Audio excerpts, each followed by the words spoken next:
Hey guys, Todd here. So with everybody waiting on the Supreme Court to issue their New York State Rifle and Pistol Association decision, I thought I'd do a real quick Supreme Court primer here for guys so they understand how the court does a few things. So the court usually ends at the very end of June. Now, a couple years ago, they went into the first week of July because they didn't get all the opinions done. So right now, with 3 weeks left in the month, they have 30 cases left to issue opinions on. That would mean they'd be issuing 10 a week. So they've got almost half of their caseload left to decide in this term. So they usually release their opinions at 10 o'clock Eastern time. They usually give a couple days notice. So like tomorrow, Thursday, is going to be a conference where they will decide if they're taking new cases or if they're going to carry cases over, things like that, for all their petitions for certiorari. So tomorrow afternoon, it's likely that we'll hear that they're going to be releasing opinions next Monday. And then, they came out late on Monday and said that Wednesday would be an opinion day. We got one opinion today.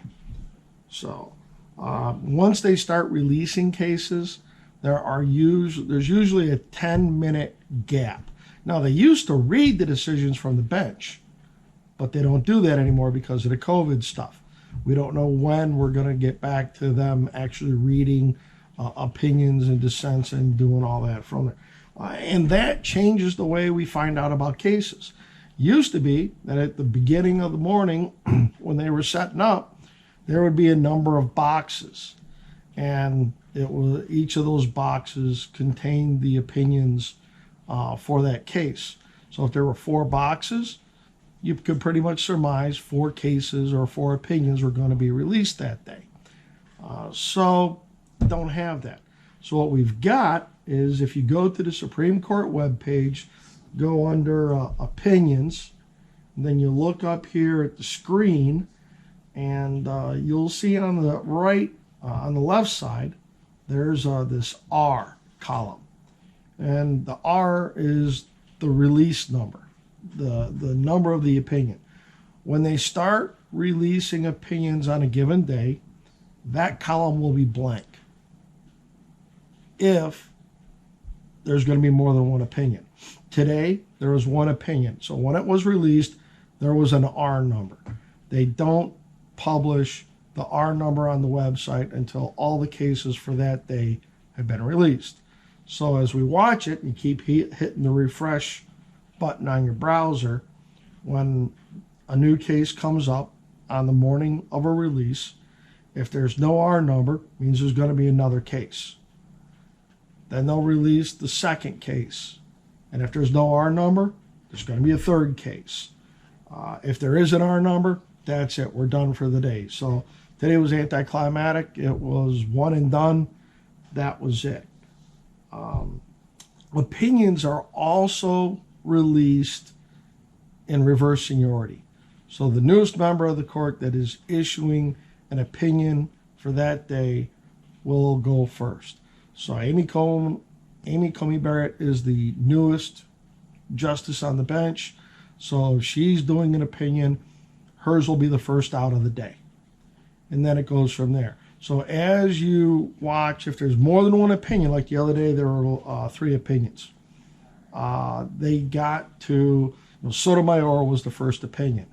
So nobody who's been on the court after Sotomayor joined was going to release an opinion that day. Now, they also do the scorekeeping thing where they say, okay, this judge has, all these judges have released opinions from this given sitting. These cases are remaining.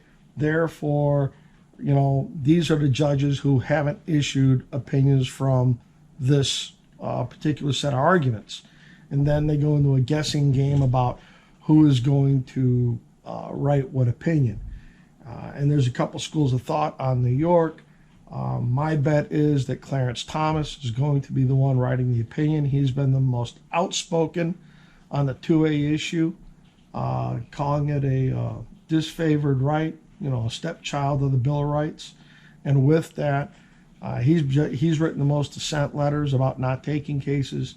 So the money is on him that he's going to write it. So today we had an opinion from Thomas. Monday we had 2 opinions from Thomas. So, if the chief judge issues an opinion on a given day, if he's the first guy out of the box, nobody higher than the chief judge is going to write an opinion. So it kind of goes that way. And Thomas is one of the longer serving members of the court. So we'll see. That's how it goes.